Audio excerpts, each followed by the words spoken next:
Dharmasthali trust ను ప్రభుత్వం take over చేయాలని సిపిఐ జాతీయ కార్యదర్శి నారాయణ డిమాండ్ చేశారు.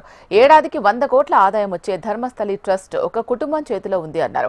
500 అమ్మాయిలను రేప్ చేసి అదే ట్రస్ట్ ఆవరణలో పూడ్చిపెట్టేశారని అన్నారు. తవ్విన కొద్దీ పుర్రెలు, ఎముకలు బయటపడుతున్నాయని, అది దేవస్థానమా శ్మశాన వాటిక అర్థం కాలేదని వ్యాఖ్యానించారు.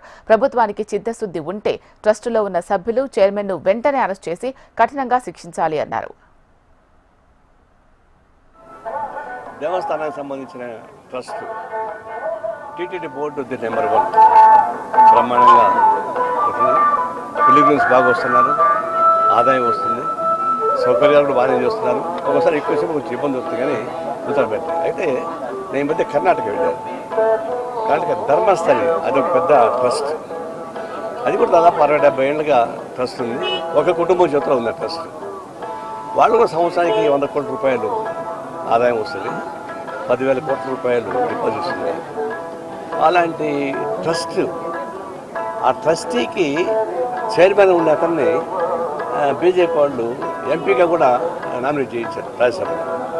కానీ ఆ ట్రస్ట్లో 1980 నుంచి ఇప్పుడు దాకా చేస్తే 500 మంది అమ్మాయిల్ని రేప్ చేసి చంపేశారు.